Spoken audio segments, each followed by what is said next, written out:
that is under language. Then we talked about psychological barriers, where it depends on how somebody is. For example, you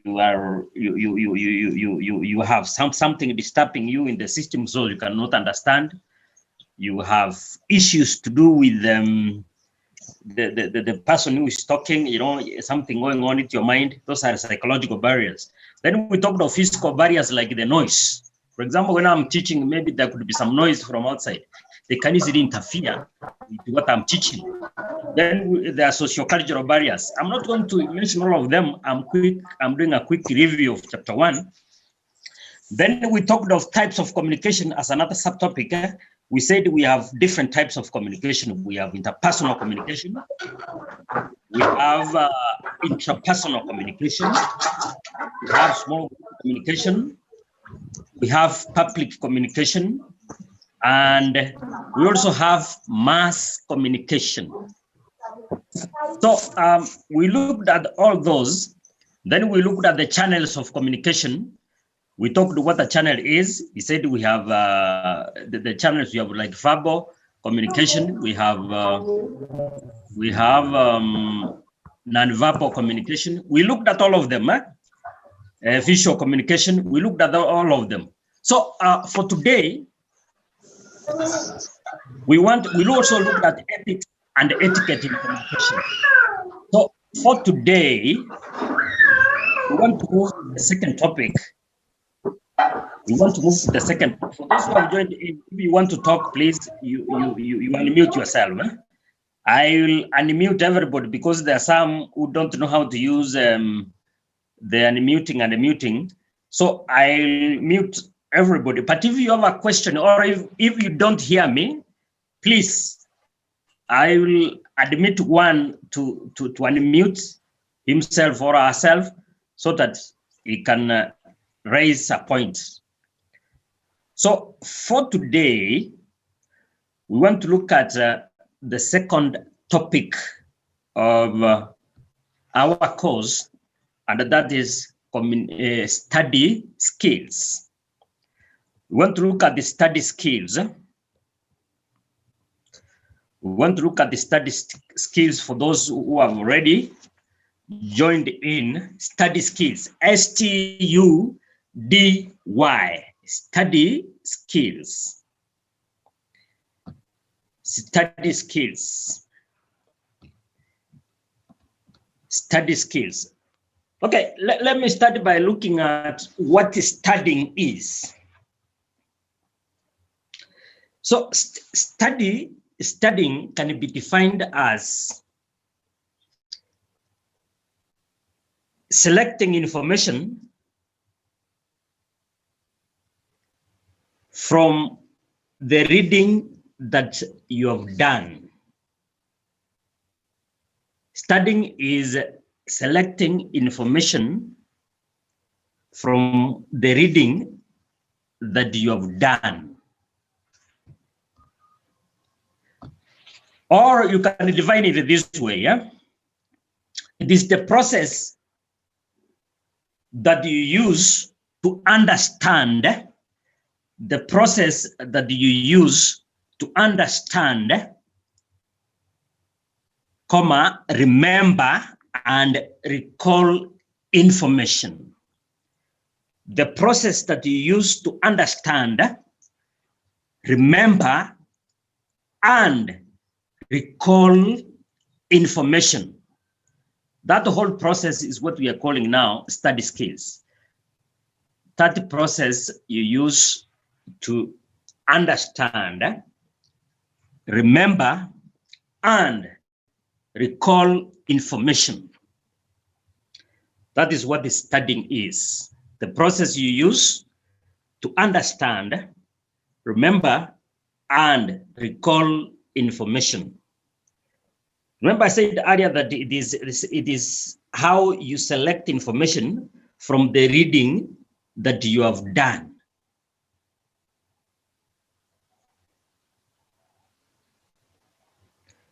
So if I can repeat again, I said it's the process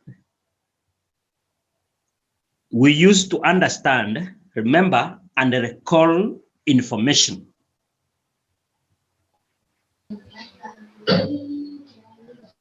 The process we use to understand, remember, and recall information.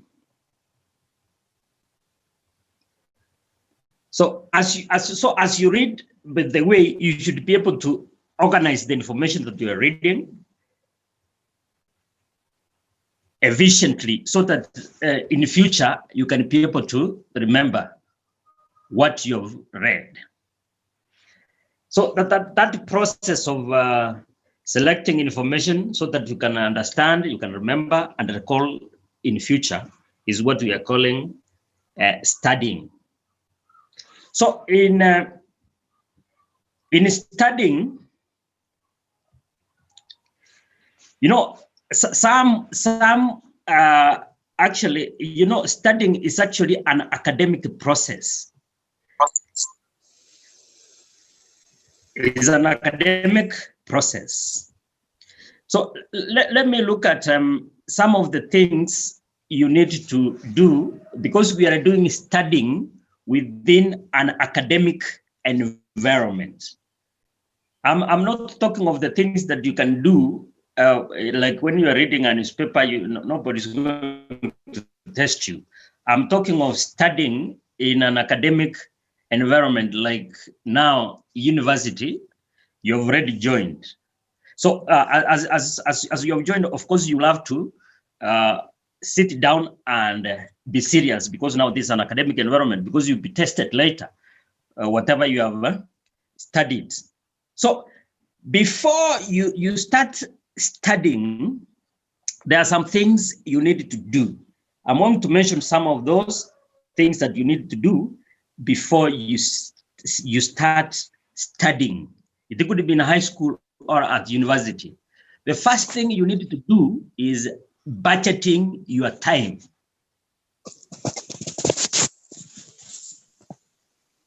You need to budget your time. Remember that in university, even what we are doing now, the academic environment has a timetable, a daily timetable where you need to follow. You need to follow the timetable. So somebody is has unmuted. Somebody wanted to ask something.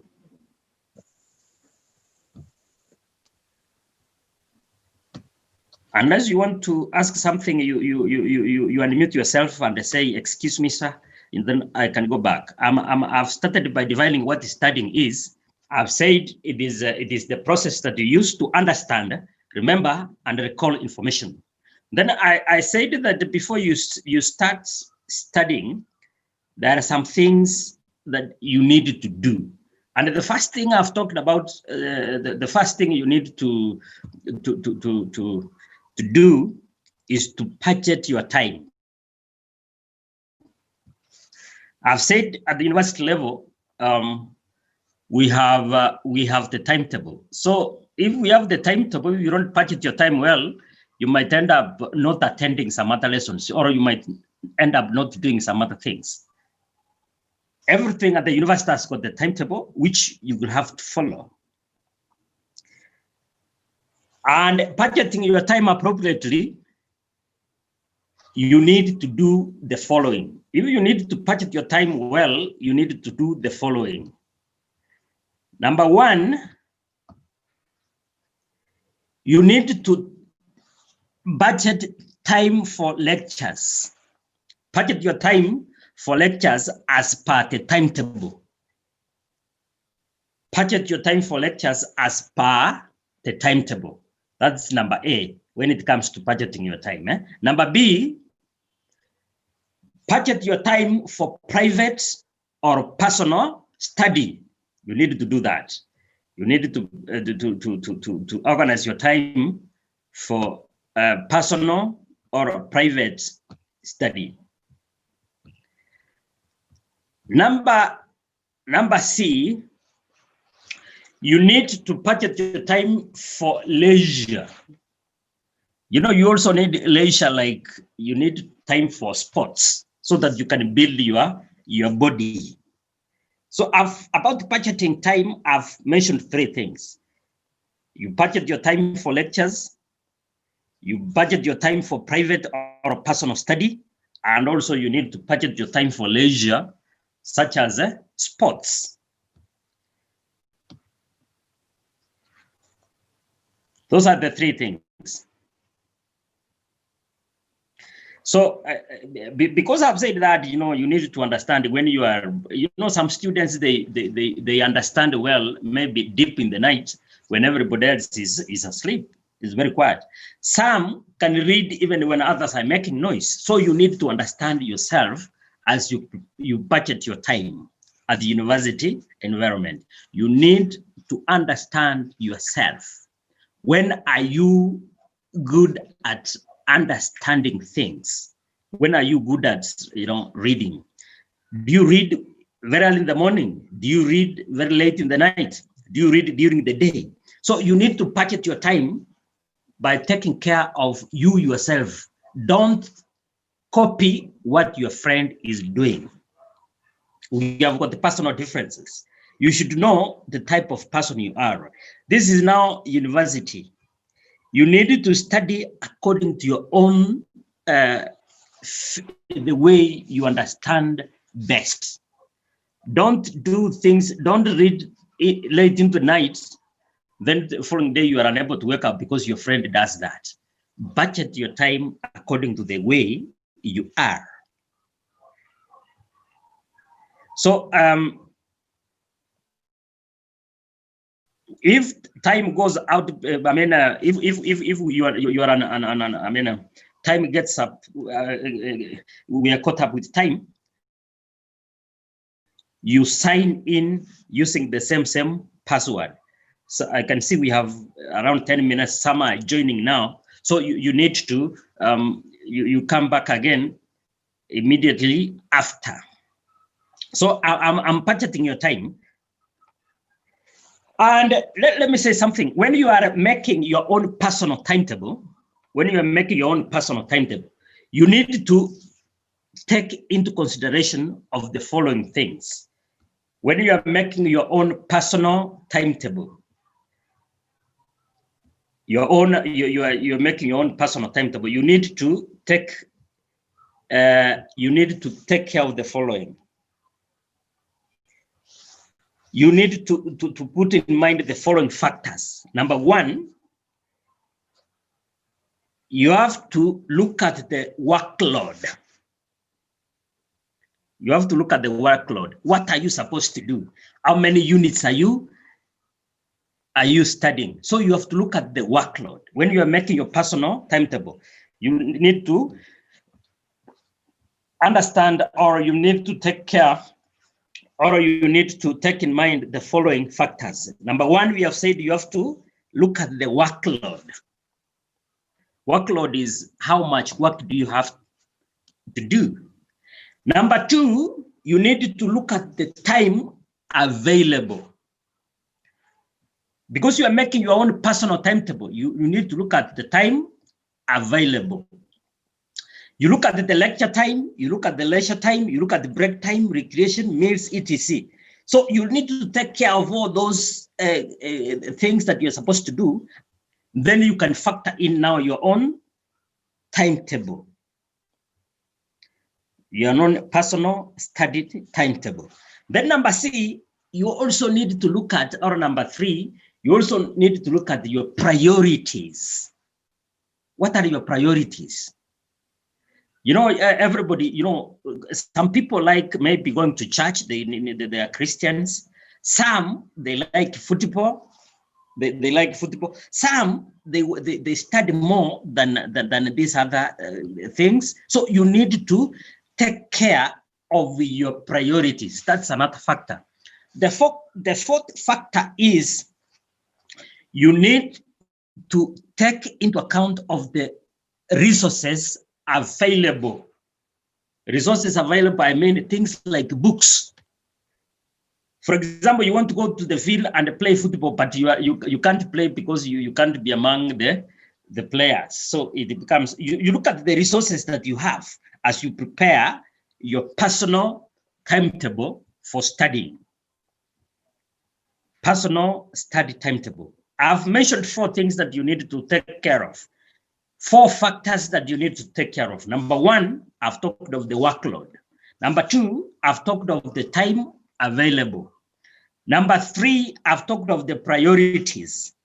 Number 4, I've talked of the resources available. So next, allow me to look at the features of a good timetable. Features of a good timetable.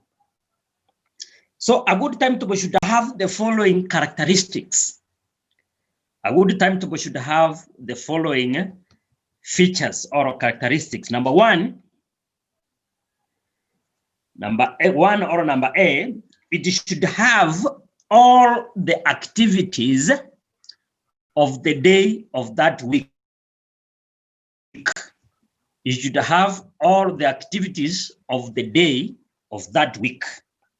It should have all the activities of the day of that week. Number 2 or number B, I'm looking at the features of a good timetable. It should have the hour and amount of time allocated for each activity.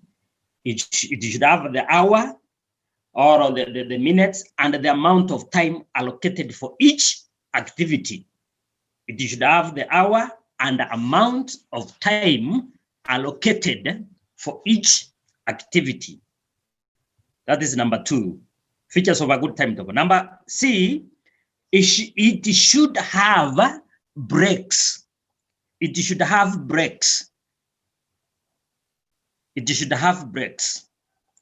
A break, I mean time for rest, you know, time to break and change, you know, maybe you want to powder your nose, you want to do a few things, you should have those breaks. Number 4, it should allow for leisure time. A good timetable should allow for leisure time. I'm looking at the features of a good timetable. It should have time for leisure.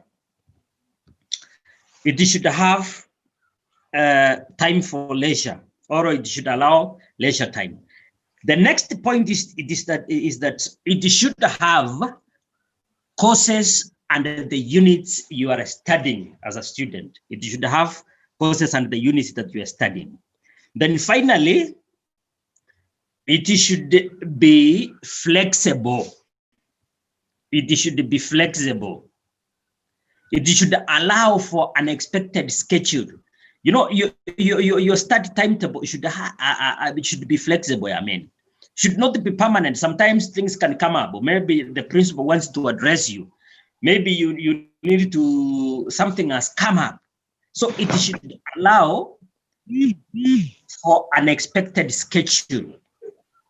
It should be flexible. That's the point. So I've talked about the features of a good timetable. Number 1, it should have all the activities of the day of that week. Number 2, it should have the hour and amount of time allocated for each activity. Number 3, it should have breaks. Breaks, B-R-E-A-K-S. Number 4, it should allow for leisure time. Then the next one is it should have courses and the units that you're studying. Then finally, it should be flexible. That is, it should allow for unexpected schedule. It should allow for unexpected events. Something can come up, so it should not be so fixed.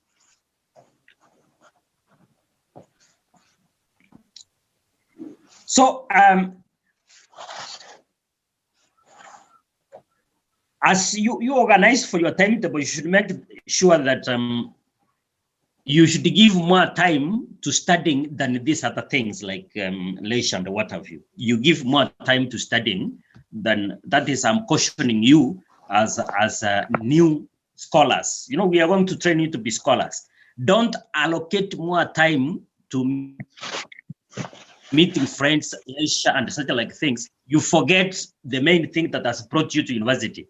You know, by the end of the day, we give exams and you can easily fail if you don't study.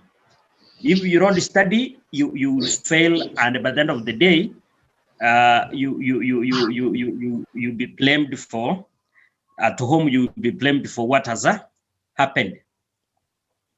So I've mentioned those factors that you need to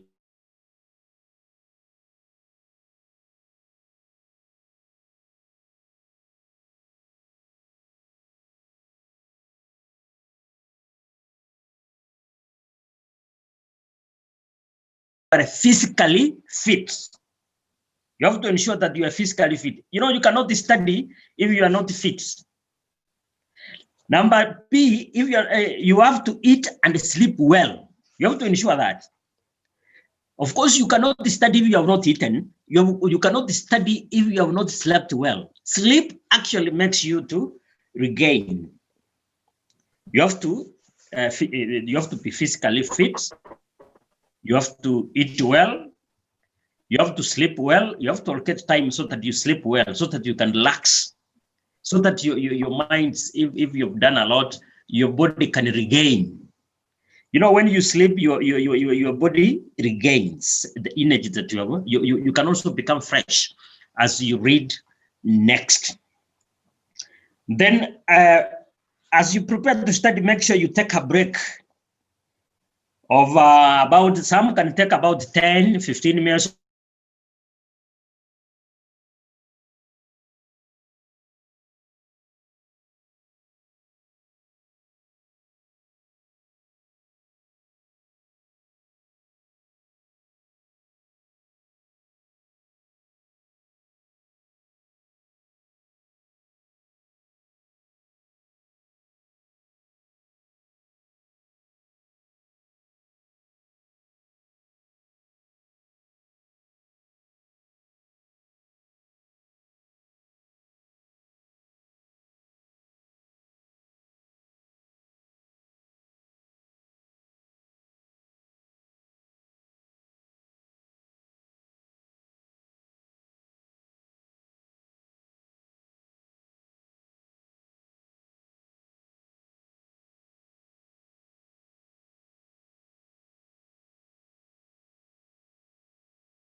I'm looking at study skills, and I defined what is studying.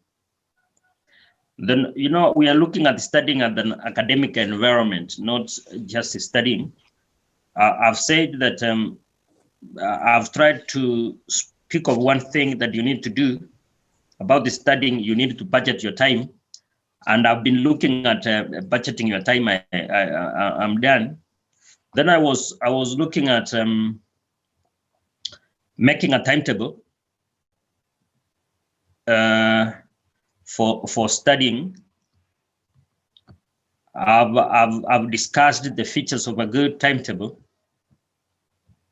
You need to make a timetable as you join in. Then I've talked about things you need to take into consideration before you start studying. I've mentioned some of the things that are like you need to be physically fit. You know, when you are sick, you have issues, you cannot study well. So I've said you have to eat well. Then I've also said you have to sleep well. I've also mentioned that you need to take a break mid your studying. Yeah? Some take 10 minutes, others take 15, others take 20 to relax in the course of studying. Yeah? Then I also mentioned that change. You need to, let me admit your colleagues here.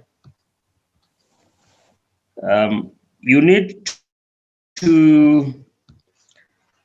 to change activities when you are studying. Don't study at one place from morning to evening. You need to change the environment. You also change activities. Don't do one thing from morning to evening. Like you go playing football from morning to evening, or you study one subject from morning to evening.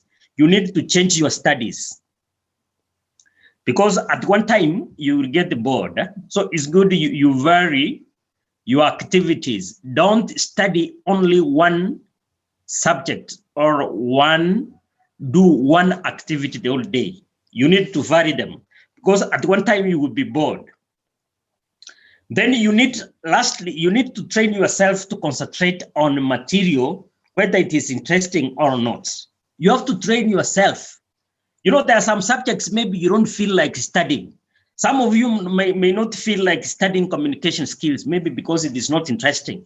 But because it is examinable, you have to train yourself to concentrate on a material, whether it is interesting or not. That is what you should try as a scholar. Not everything that you would be studying will be interesting. You might not like maybe the lecturer. You might not even like the room. You might not like your friends. You might be finding it hard to understand what is being taught, but you should train yourself as a young scholar to like or to concentrate, whether it is interesting or not. That is a very important point for a scholar. Not everything that you'll be doing, or not every lecturer that you'll be meeting, you're going to like. But train yourself to concentrate, so that for the sake of passing your exams. If you put your personal feelings in your studies, maybe the lecturer has abused you, maybe you don't like the prefect, maybe you don't like the time. Some lecturers are coming very early in the morning, others are coming very late in the evening. So you might not, somebody might not be popular. It could be a lecturer or the subject, but you have to train yourself to concentrate for the sake of your exams. Like we have some units which are compulsory, like you have to pass communication skills. You have those are units that you cannot avoid. Even if some of you are doing maths, some of you are doing chem. Maybe you didn't like language. So, but because it is examinable, you have to train yourself to concentrate, despite the fact that it may not be popular to you. So let me look at next how you can budget your resources. Budgeting your resources. Budgeting your resources. So we have certain resources that are available at the university to the learners.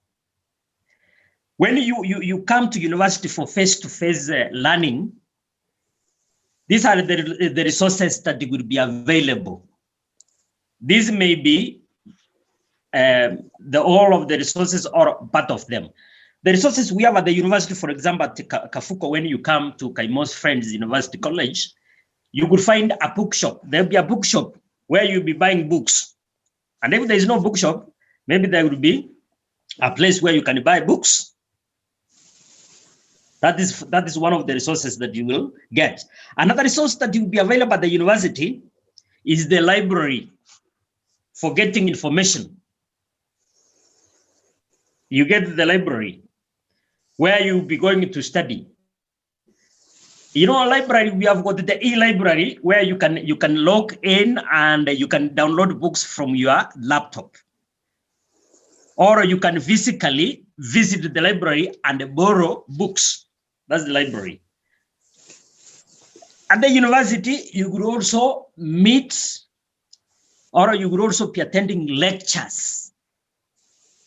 Those are the resources you're going to get at the library. I'm mentioning the resources available at the university. I've talked of the bookshop, I've talked of the library. Number 3, I'm talking about lectures. Lectures are a part of the resources that you will encounter at the university. Then you are also going to get fellow students. That's number D, or number 4. You're going to meet your fellow students. We can call them peers. All the first years are peers. Or although we shall also have the second years, third years, fourth years, and even the postgraduate students. Those ones who are doing masters and doctorate or PhDs. You will meet them. So you're going to meet different people. You're going to meet your friends, the fellow first years. You're going to meet second years, third years, fourth years, and those ones doing the postgraduate studies. Then you are also going, another resource you're going to meet administrative staff. Those people within the administration, administrative staff. You know, administrative staff, we start all the way from the principal, the deputy principals, the directors, the deans, and the subject heads. You know, we have the heads of departments. Those are the administrative staff you're going to meet within the university. Then another resource you are going to meet at the university, you are going to meet the support staff. Support staff are those people who assist the administrators. For example, we have the laboratory technicians, those ones who be doing sciences. We have the computer lab technicians, those who will be assisting you when you go to the when you go to the computer lab, if you want to access some computing information. We have those ones you'll be meeting there. Those are the support staff.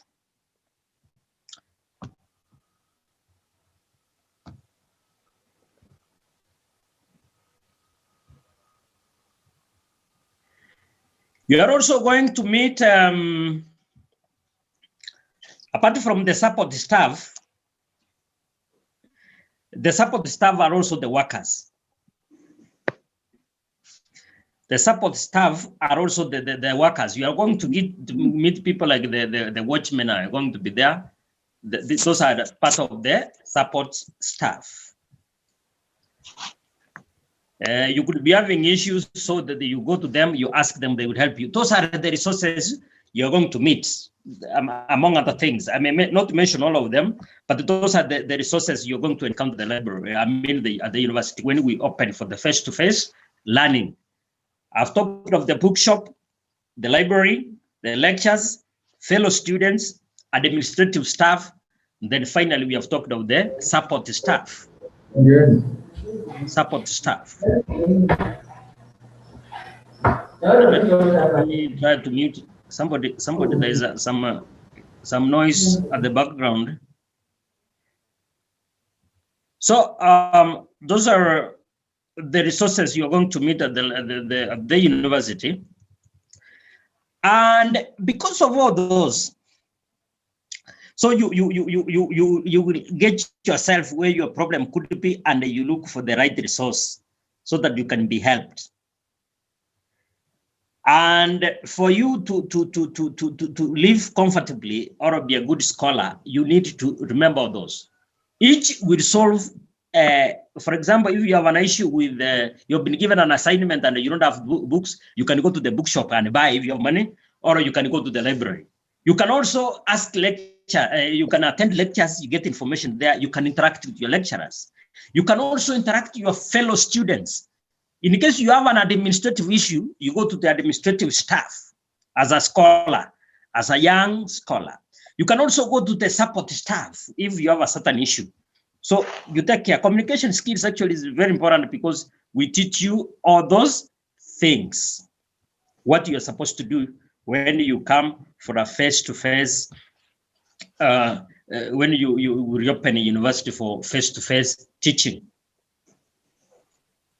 So let me look at the university. You know, you will be in for a lot of discussion. Hey, somebody hey.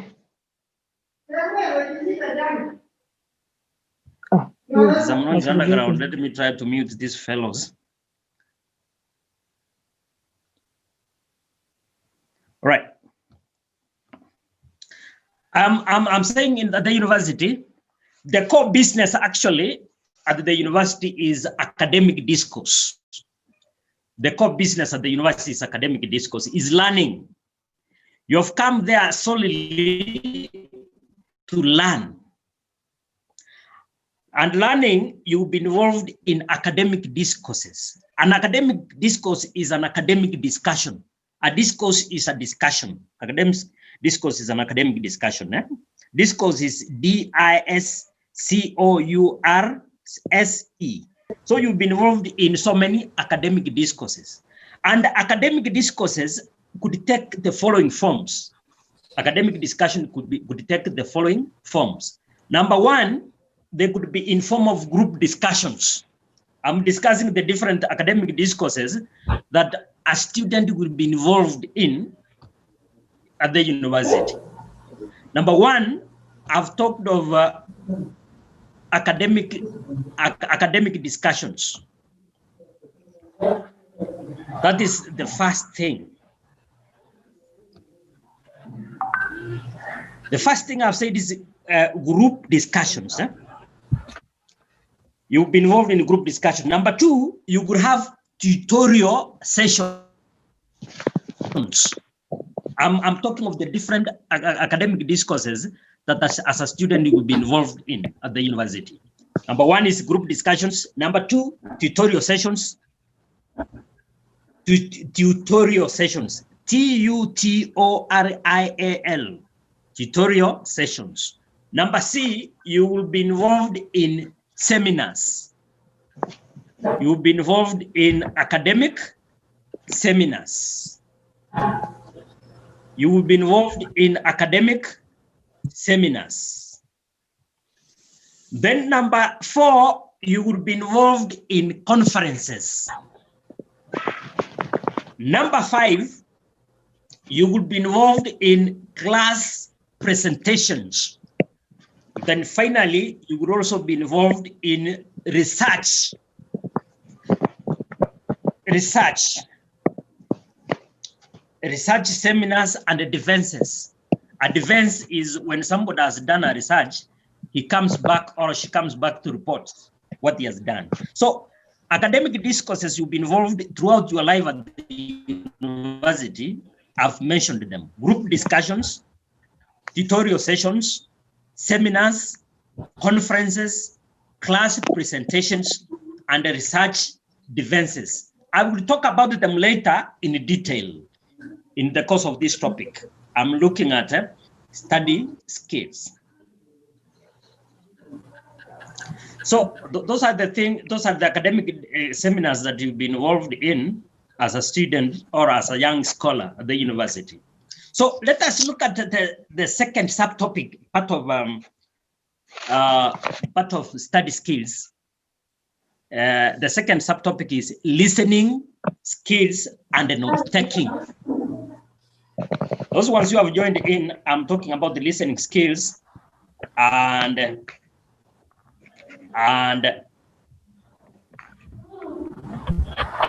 the note-taking. That is this as another subtopic in study skills. The second subtopic, listening skills and note taking.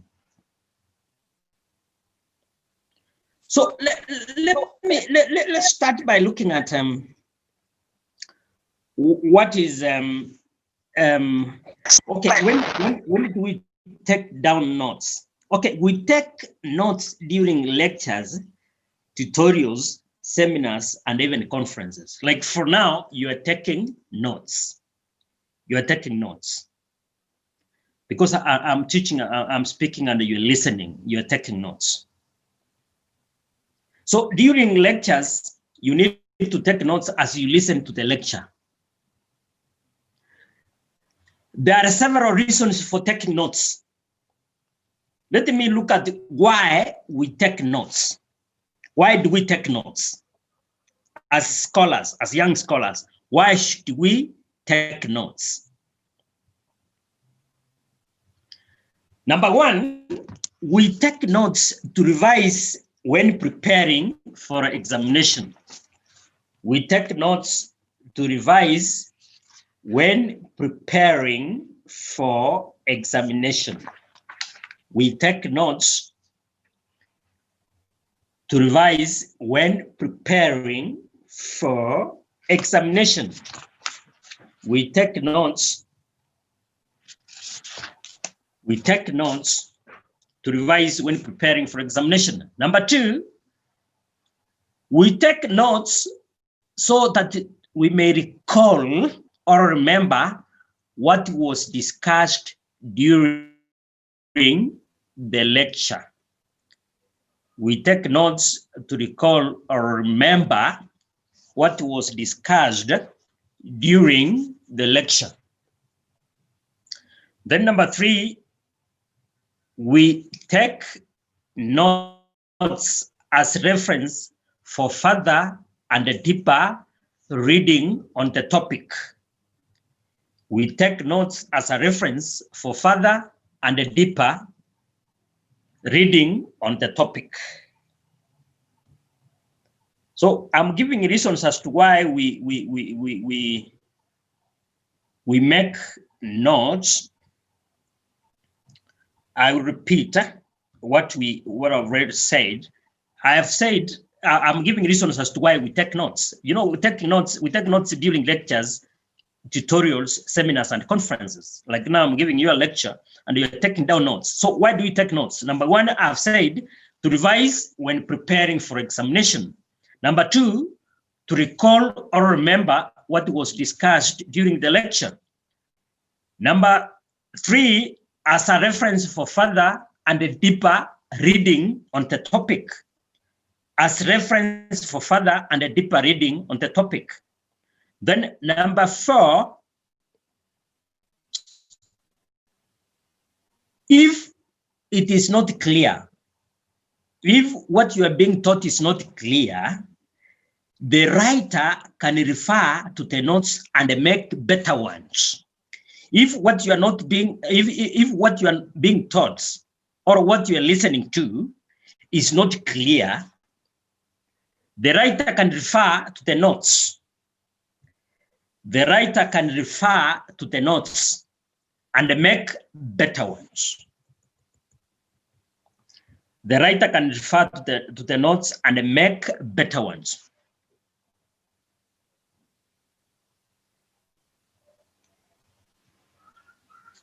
So when you want to make notes, you must be aware of the following. I mean, you must be aware of the structure of the lecture. That is a point I'm raising here. When you want to write good notes, you must know the structure of the lecture. You know, when you understand the structure of the lecture, you can know when the lecturer is introducing the topic, when he's giving the contents of the lecture, and when the lecturer is concluding.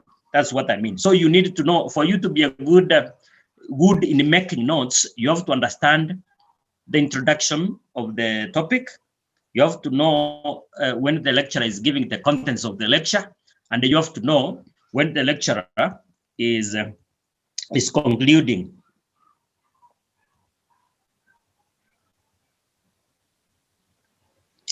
So those are the things I've talked about note taking. When you are taking notes, you need to know the importance of those notes. And the notes I've said they're taken during the lecture.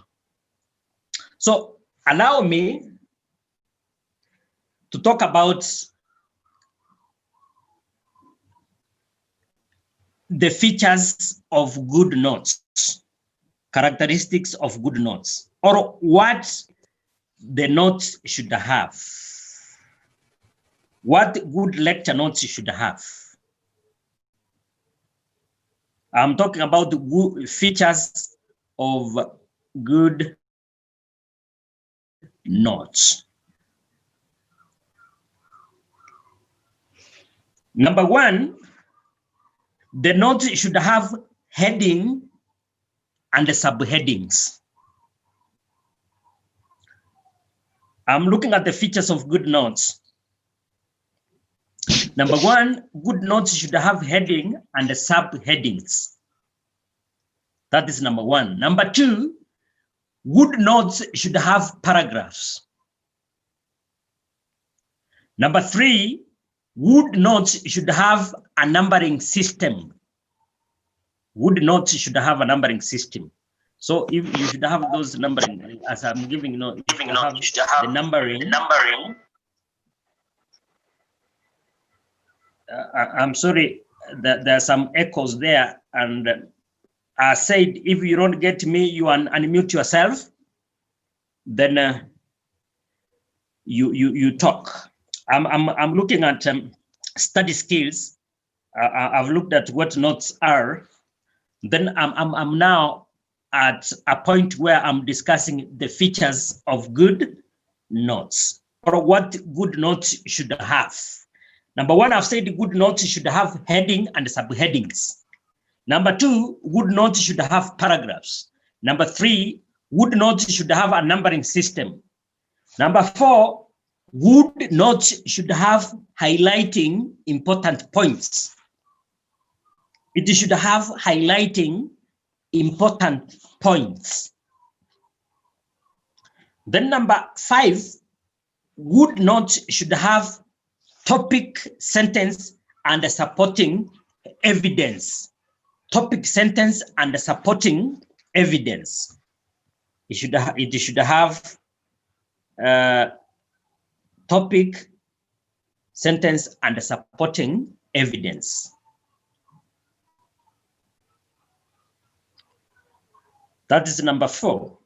Number five. Number six, good notes must be brief but clear. They must be brief. I mean here they must be short.